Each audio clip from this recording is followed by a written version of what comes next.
Not all. No? Okay. So let me just mention. What? Four of them? Okay. One is the holiday of Bikurim. You bring the first fruit, right? One is the holiday called Chag HaKotzer, the harvest. One of them is Atzeres. In the Chumash, it's actually referred to as Atzeres. And the other one is Matan Torah Seinu, the day that we receive the Torah. But the most common name that's used is Shavuos. Yeah. Should I write it down? Let me write it down. Oh, we have competition. Okay. Who writes the next one? Whoa. Petra. Who wrote it? Petra. Petra? Yeah. It's like it's printed. It's beautiful. I'm gonna leave one line there.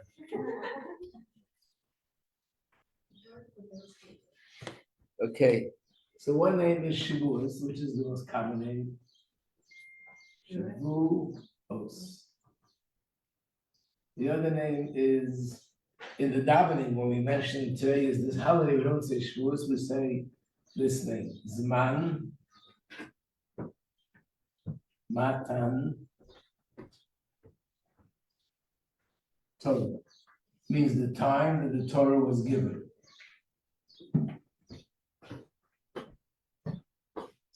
Another name is Atzeres. In the Chumash, it's referred to by this name Atzeres most of the time. Another name is Chag, which means the holiday Ha-Bikurim, of the first fruits. Bikurim.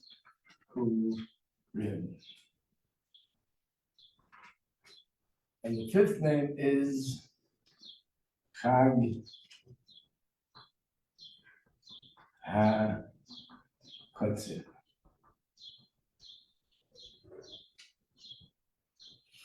So this means, let's start from the beginning. This means the weeks, so the holiday of weeks, because this holiday, it comes after 7 weeks of counting the Omer.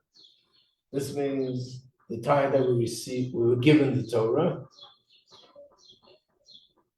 The third one, Atzeres, means the time of, there are a lot of different weeks. So one of them is, and maybe I'll explain this one later, is we say culmination of the completion. This is the holiday of the first fruits, and this is the holiday of the harvest. It's a time of the year where we harvest whatever's growing in the field.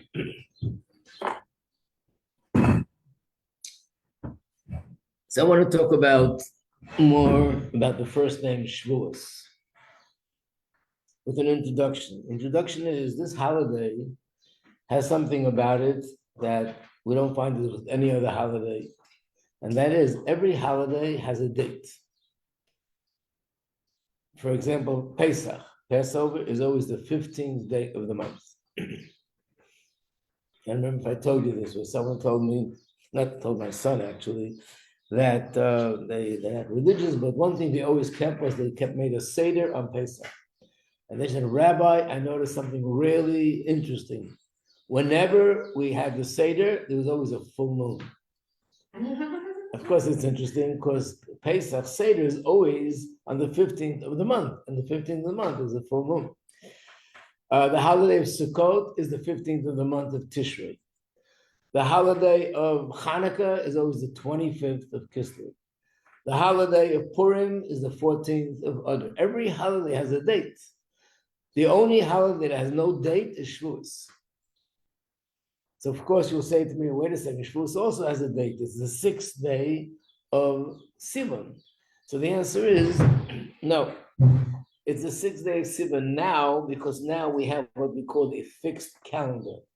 Years ago, the way they would decide each month when the first day of the month wasn't by a calendar. They have witnesses that come to the Bezdin, to the rabbinical court, and they would testify that we saw the new moon, and whenever that was, that's when they made the beginning of the new months. And therefore, it's not like today that everything was fixed. Sometimes the month that precedes our month, this month, had 30 days. Sometimes it had 29 days. Sometimes the month of Nisan, which comes 2 months before, also could have had 29 or 30. So the day when we celebrate the Torah is not always the same.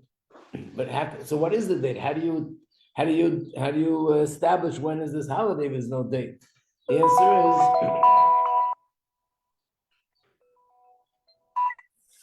it says in Chumash, the date is not by date in the calendar, but it's 50 days from Passover, from counting of the Omer, which means after on the second day of Pesach, we begin counting 49 days. When you get to the 50th, that's when it's going to be Shavuot. So some years, the 50th day, it would have been on the 5th day of Sivan. And some days, it was on the 6th day of Sivan. And some years, it came out on the 7th day of Sivan, because that was 50 days from the counting.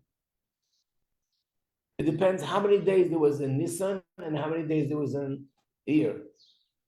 And basically, it would fluctuate. It wasn't always the same. But now that we have a fixed calendar, it's always the 6th day. But what I just said is also relevant today.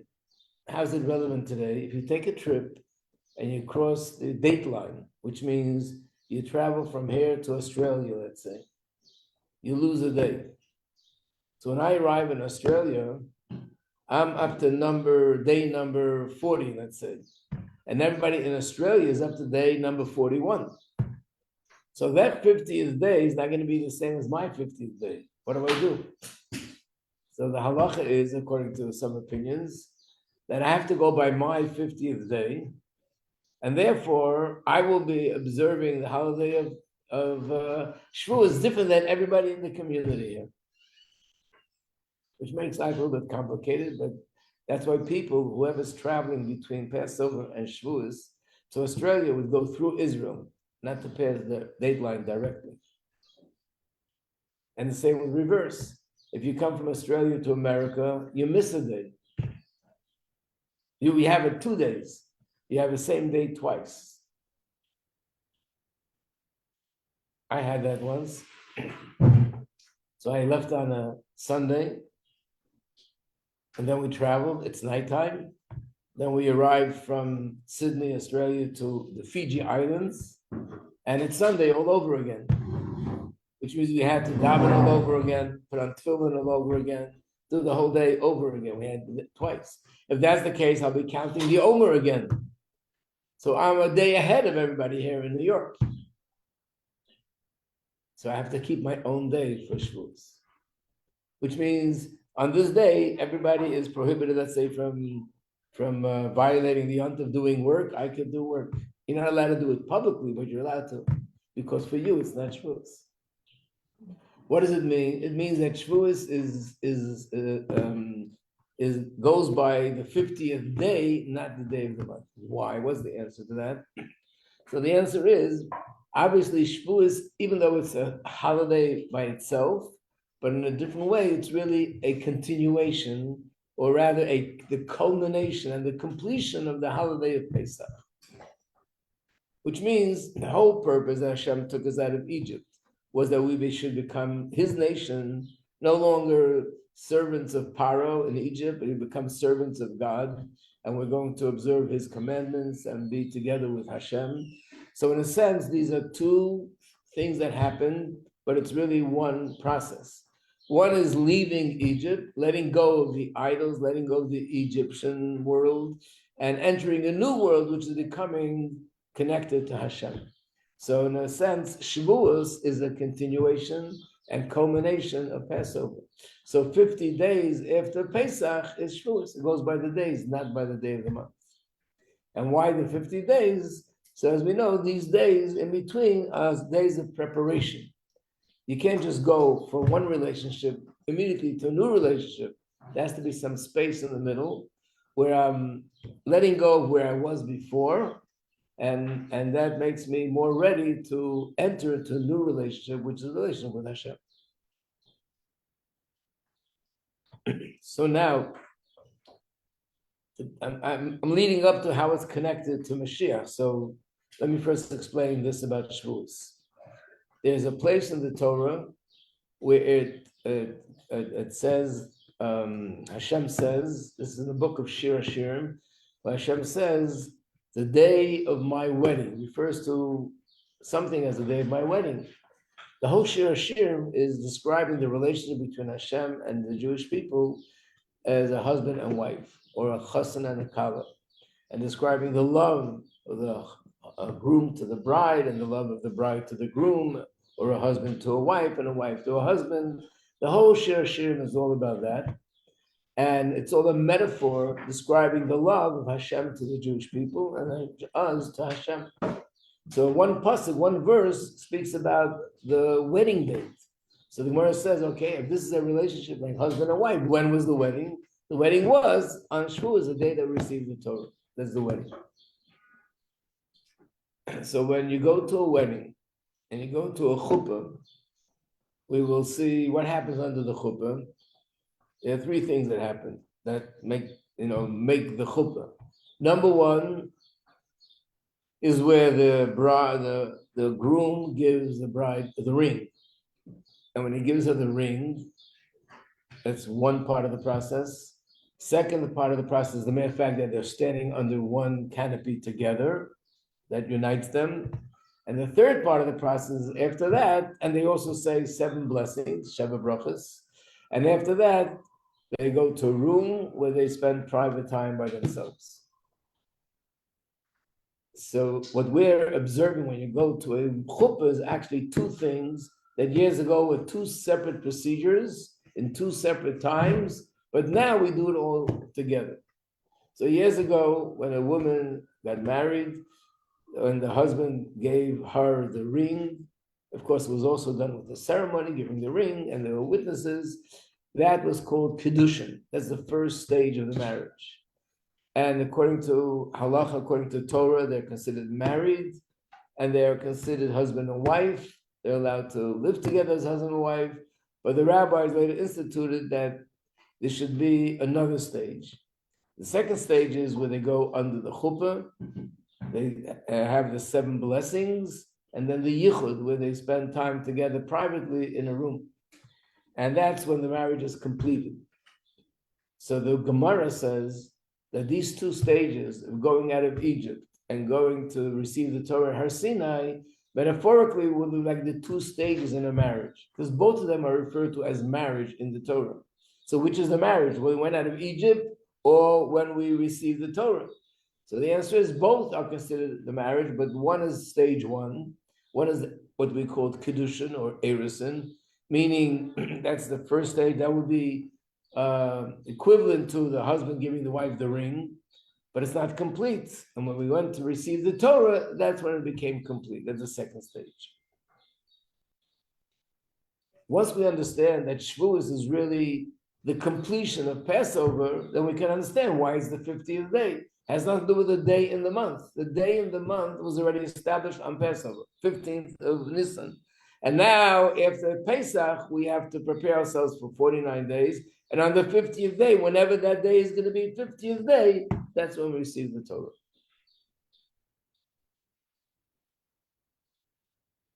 So in addition to that, there's another medrash, where the medrash says that even though we receive the Torah at Mount Sinai, and that's considered the wedding date, on a much larger scale, that's also not the completion of the marriage. It's also the first stage of the marriage. When Mashiach will come, that'll be the final stage of the marriage, which basically means, what's the difference between the 2 stages? The first stage, you're considered married, but it's still not complete. And the second stage, that's when it's complete. They can live together as husband and wife. Same thing with us. The first stage is when we receive the Torah, and that was establishing our relation with Hashem. But we can't say that it was complete, because, first of all, even after going out of Egypt, we went again to Golus. Hashem built the Beis Hamikdash, and it was destroyed once, then it was destroyed again. We have a Yetzer Hara that sometimes brings us to do things that we're violating our relationship with Hashem. So basically, the marriage is there, but it's not in a complete way. That we and Hashem became absolutely one. When Mashiach comes, there won't be any more galus, there won't be any more sin, there won't be any Yetzer Hara, there won't be any illness, there won't be anything negative, which means our relationship with Hashem will be absolutely complete. We, and not only we, but the whole world will be one with Hashem. And because of that, we'll only see positive things happening in the world. We'll only see positive things happening in the world, which is Hashem's presence will be revealed. So then at that point, Hashem and the world will be absolutely one. So if that's the case, that means that, again, just like we said that Passover is the beginning of the process, and Shavuos is completing the process, on a larger scale, Shavuos is the beginning of the process, and when Mashiach comes, that's the completion of the process. So in a way, Shavuos is the beginning of what will be when Mashiach comes. In fact, it says in Tanya that the way Hashem revealed himself on the day of Shavuos, when the Torah was given, it never happened before in history, it never happened again in history. It'll only happen once Mashiach comes. Then we'll see Hashem in such an open way. But when the Torah was given, it also happened, but it was temporary, just for that time, for those moments when they received the Torah. But when Mashiach comes, it'll be permanent.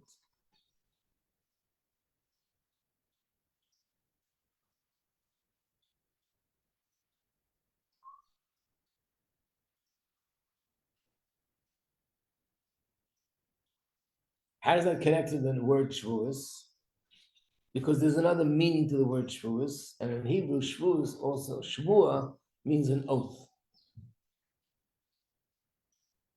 And that means that Hashem gave an oath when the Torah was given that I will be yours forever, for all, in other words, you're my nation for all of eternity.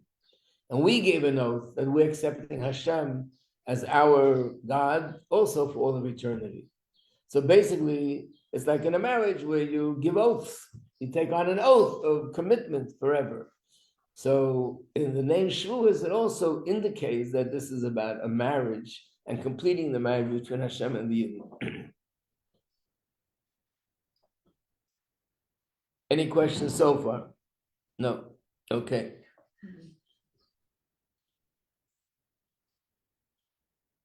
So this relates to another thing where we see a connection between Shavuos and Mashiach. Is David HaMelech, King David, his day of his passing was on Shavuos. And I think it also says that his birthday was also on Shavuos. He passed away and he was born on the same day. So his day of passing was on Shavuos. And what is so significant about that? There's in the 2 chapters in Tanya where he explains that according to Kabbalah, on the day of the passing of any person, and the same is with the tzaddik, with a righteous person, on that day is sort of the culmination of everything that he did throughout his lifetime. Whatever he stood for, whatever he accomplished spiritually, on that day it all comes together sort of in a more complete way. I think we explained this a little bit when it was Lag BaOmer, but it wouldn't hurt to explain it again because it's a little bit complicated, so I'll explain it again. The way it's explained is that we're made up of a body and a soul. And the soul has much, much more potential. The capacity of the soul spiritually to absorb, to understand, to feel is infinitely more than what we'll ever experience.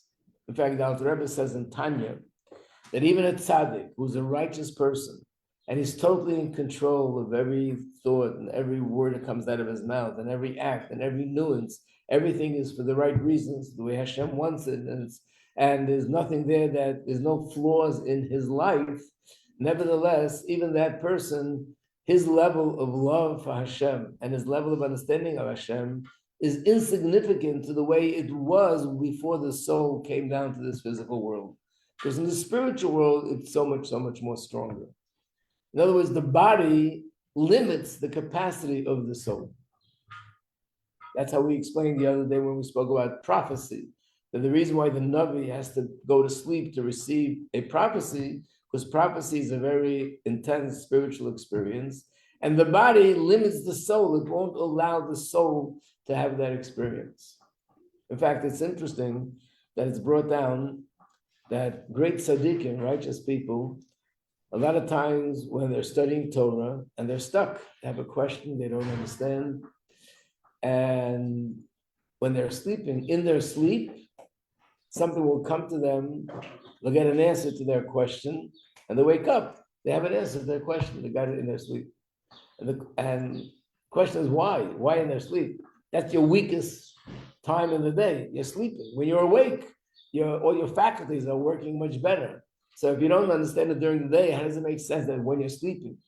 And the answer is because when a person sleeps, there's a term in Gemara that it's a 60th of death. In other words, when a person passes away, it means the soul leaves the body. When a person sleeps, the soul leaves the body a little bit. It's like a 60th of what happens when the soul leaves completely. So the soul is now not so connected to the body. If it's not so connected to the body, it's not so much restricted and restrained by the body. It's not confined by the body because they're not so connected. And therefore, the capacity of the soul is much greater. So if all day long I was sort of struggling with understanding something in Torah, at night when my soul is free a little bit of the grip of the body and the soul is a little bit separated, I can now understand things that during the day I couldn't understand. So most people, when they're sleeping and they do have a dream, it's all sorts of nonsense. These are other things that we have in our head. So you have a lot of things are happening that are total nonsense. But people that their mind and their heart and their whole day is invested in Torah, so at night when they're sleeping, they're capable of. But this is also the reason why, again, I always mention this, but I also put in a disclaimer: do not take this in any way serious and relevant to today. But years ago, it was considered that sometimes you saw something in a dream, then it was a sign from heaven about something that's going to happen in the future. In fact, it's brought down in Shulchan Aruch that a person has the dream and it's, God forbid, a bad dream, then they should fast that day. And the fasting will be hopefully something that'll take away whatever the dream is supposed to show. To the extent that if it happens on Shabbos, you can even fast on Shabbos. Why? Because it's some sort of, why am I saying don't take it seriously? Because the Rebbe writes to many people who had dreams that were very, that worried them and very concerning, that don't take dreams seriously. Today, we can't take it seriously. Why not? What's the difference? So in Gemara, there's a whole page where it talks about what dreams mean. If you dream this, it means that. If you dream that, it means another thing. And then the Gemara says, and if you dream any of this tonight, it means nothing. Why? Being that we just talked about it during the day, so you'll dream about it at night. So I think the Rebbe's answer is based on the fact that today, I once saw the numbers, I mean, probably you can go into Google and they'll give it to you, that the amount of information that passes through our heads one day, years ago, probably through a lifetime. I mean, what do people know? They were in a small little town or village. They knew what's happening by the next door neighbor, down the block, here, there. Today we hear world news of everything that's going on, besides all the books that people are reading today, besides all the videos that people are watching today, movies and whatever. There's so much going on in our head that of course there are things that are going to come up from the subconscious to the conscious. It has no significance. It's not a sign from heaven. It's whatever is in my subconscious comes up. And if a person says, but I never dreamt about this interesting combination, the combination, leave it up to the dream. The dream combines, you're in France and you're in Cuba and you're running on a mountain and you're in the water and you were just born and you came here and you came there. All these things are, today doesn't apply because in a dream, once you have the information there, in the dream it all comes out convoluted, whatever, but it's in my head. But nevertheless, why is it even years ago? Why a dream would be the time that Hashem would show a person something about the future? For the same reason. Because when a person's sleeping, the neshama is less connected to the body, so the neshama could become privy, so to speak, to think about the future that during the day they can't because the body limits it. So, how did I get here? Remind me, where was I going with this? We were talking about David HaMelech. So therefore, when a tzaddik serves Hashem all his life, whatever everything he does, is davening, is learning Torah, is making a bracha, is giving tzedakah, a kind act to help another person, all this accomplishes amazing things spiritually. But because the soul is in a body, it's limited by the body, then all the things that he accomplished are also, to a certain degree, limited. When the person passes away and the neshama gets detached from the body, it doesn't only mean that the neshama now is less confined or restrained, but it means all the activities and all the things that the soul did all 120 years, or in the case of David HaMelech, lived to the age of 70. Everything he did throughout his 70 years now is also, it's released from the confines of the body, and it accomplishes spiritually so much more than anything throughout his lifetime. So it says in Kabbalah that on the day of the passing of a person, and especially a tzaddik, that's the day that everything he accomplished throughout his lifetime has its full effect and full impact on the world. So what was David HaMelech? What was King David's main accomplishment?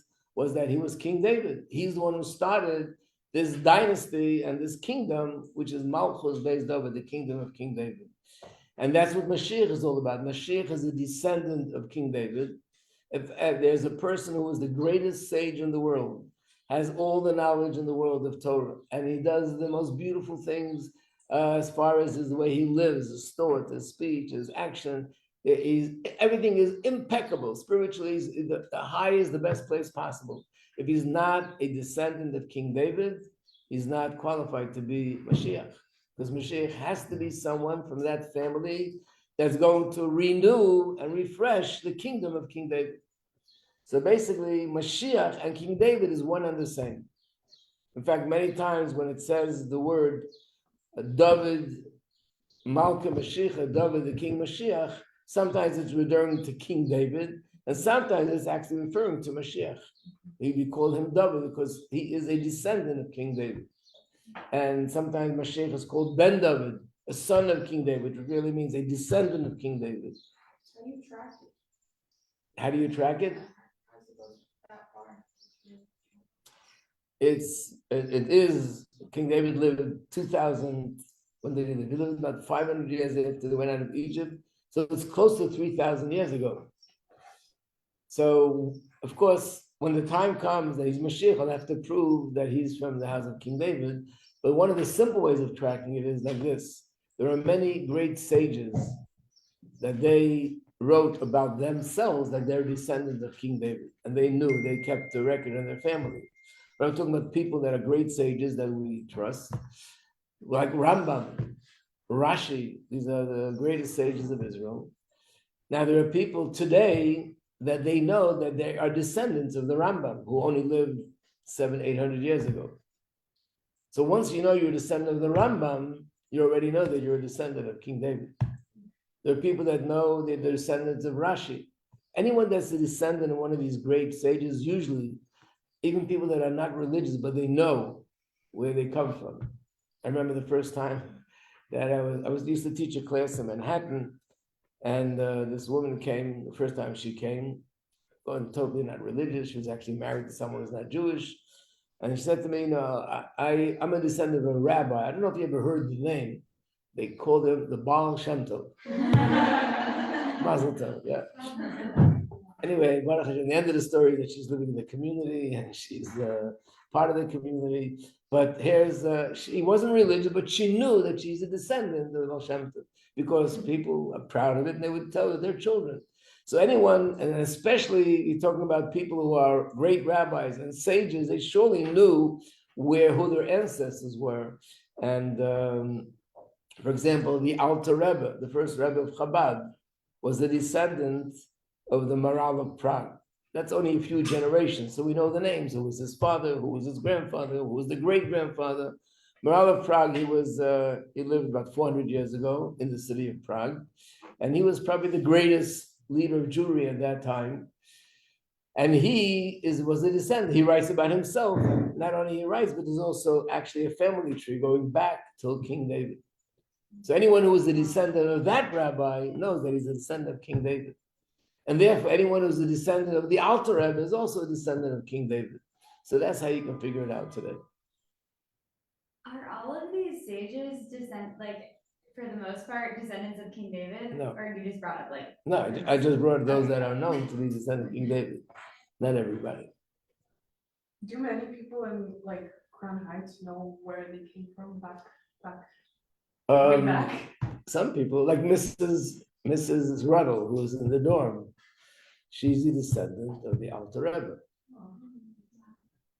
Her, this is just a few generations ago, so everyone knows that her grandmother's grandmother was the Alter Rebbe's, the Mitteler Rebbe's daughter, which means she was a grandchild of the Alter Rebbe, and the Alter Rebbe was from King David, so she's from King David. What about her children also from King David? What about her grandchildren also from King David? And they know. Yes, Maria. What? Is a descendant of the Alter Rebbe also. Same thing. Yeah. I was gonna ask, aren't most of today's Jews though come from the Shasma Yehuda and Benjamin? We don't know really where any of the other 10 tribes are. I mean, besides the Leah. Right. So we know that we're from one of the two tribes. Yeah. If a person is not a Kohen or a Levi, he's either from the tribe of Benjamin or the tribe of Yehuda. But in the tribe of Yehuda doesn't mean I'm necessarily from King David's family. Mm-hmm. So it has to be from the tribe of Yehuda and King David's family. Yeah.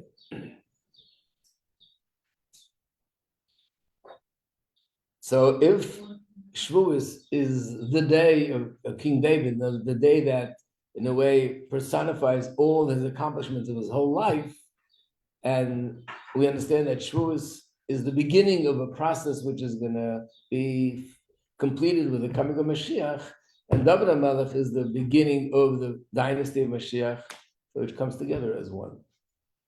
The other thing about where we see a connection to Mashiach is actually the Baal Shem Tov. Baal Shem Tov was passed away also on the same day, on the day of Shavuot, the first day of Shavuot. I think King David is also the first day of Shavuot. And with Baal Shem Tov, his connection to Mashiach is because of Baal Shem Tov. We learned about this in the earlier classes of the year. He's the one that started to reveal on a new level the deeper mystical secrets of Torah.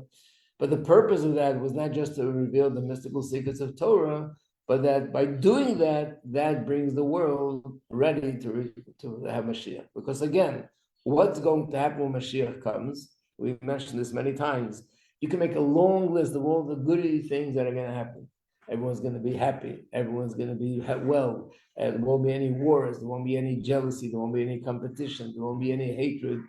All the things that there won't be and all the things that there will be.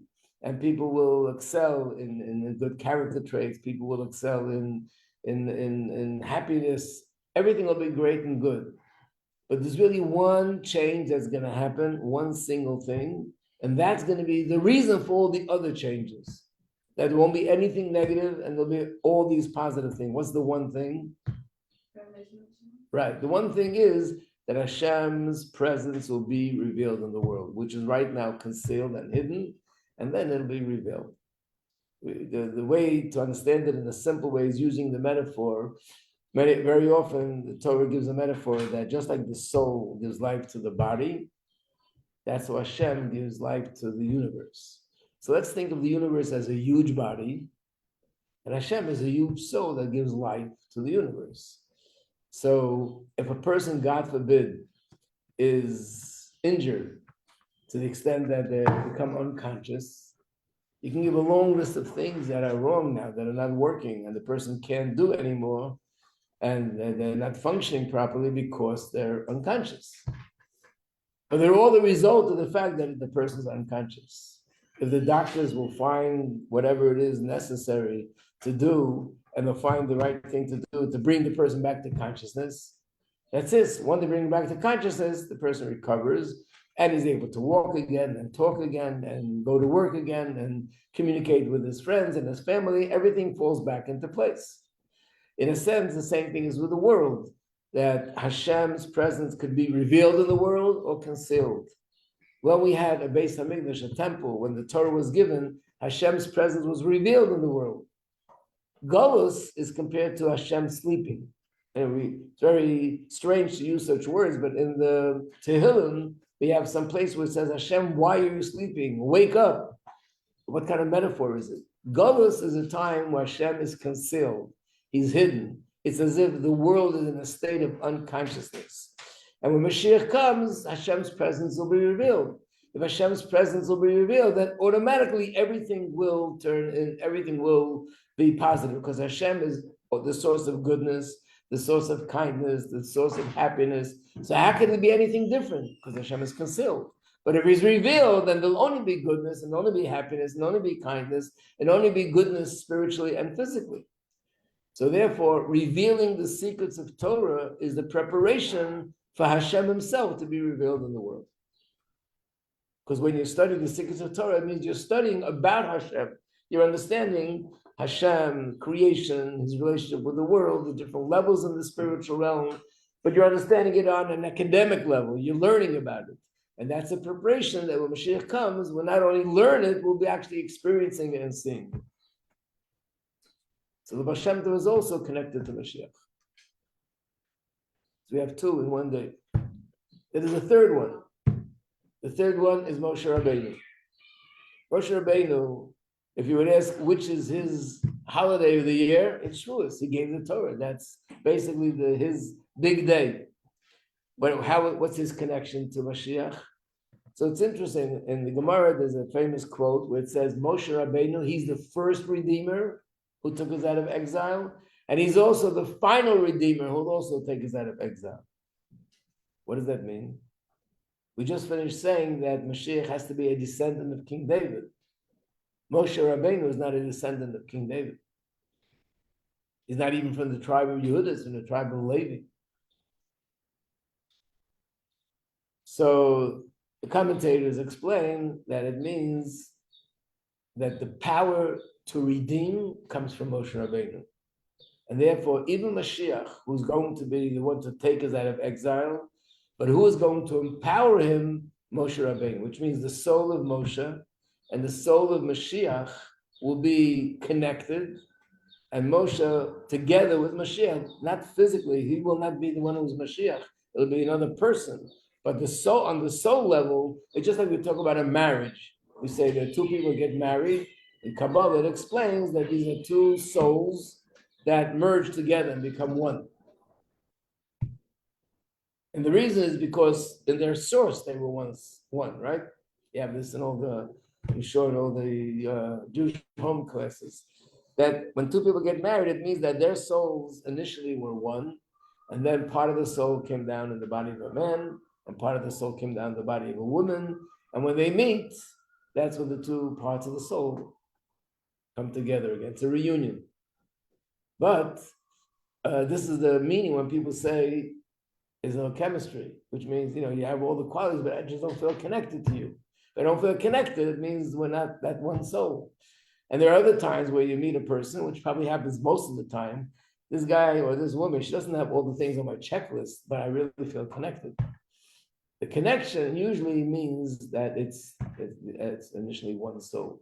So even though it's one soul and they're merging as one, but they're two separate human beings with two separate identities. So spiritually, Moshe and Mashiach will also be connected, and Moshe will empower Mashiach to take us out of the exile, and therefore Moshe himself is also connected to Mashiach. So we have these three names: Moshe, the Baal Shem Tov, and David HaMelech. So something which the Rebbe repeats very often is the first letter of Moshe's name is Mem. The first letter of the Baal Shem Tov's name is Yud, Yisrael. The first letter of King David's name is David, the David. It spells Miyad. Miyad. What does Miyad mean? It recalls the words of the Rambam that he says, which is, by the way, one of the one of the sources that indicate how we're living in the time of Mashiach now. And the Rambam says before Mashiach comes, at the end of the exile, we're going to see a global movement of tshuva, a global movement of Jews returning to their roots, going back to Hashem. And then he writes, and after that, miyad hein negolim, immediately they will go out of Golos.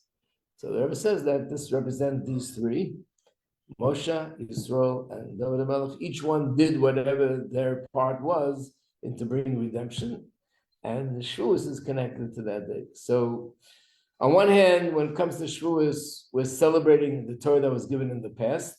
On the other hand, we're celebrating and anticipating that we should finally be able to celebrate the culmination of the original Shavuos, which is Mashiach coming. Okay, to be continued. You're welcome. Yeah, even two. So the person who's supposed to, or like, is going to empower Mashiach, is that Moshe's descendant or like Moshe's soul? Moshe himself, Moshe's soul. Okay. Yeah. What's the second question? That was it. Okay. Thank you, Rabbi Majeski. Yeah, Moshe's soul is not Mashiach, but it's connected to Mashiach, which means he will be empowering Mashiach to take us out of Golos.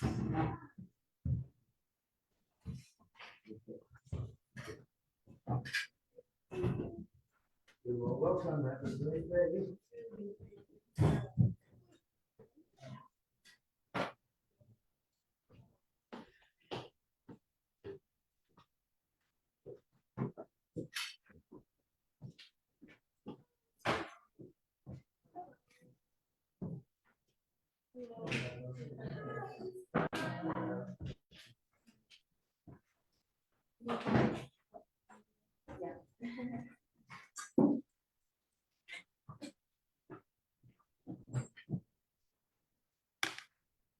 Hi, how are you? How are you? Good. Good. Hello.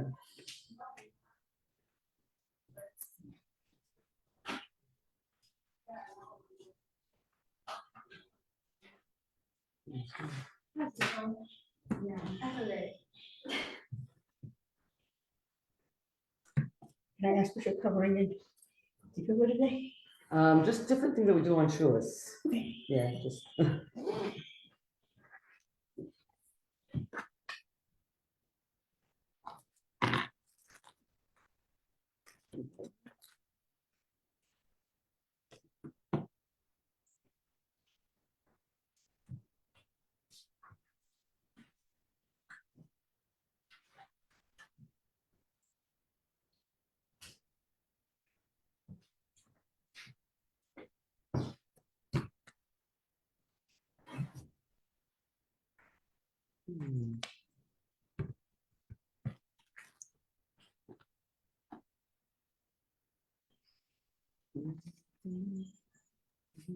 Hi, Mrs. Bryan. Good morning. Simcha. Yeah, now I could put your face to your name. Nice meeting you, finally. How are you? Baruch Hashem, good. And you? Baruch Hashem. Good. Oh. I just want to turn off, I'm gonna turn it right back on.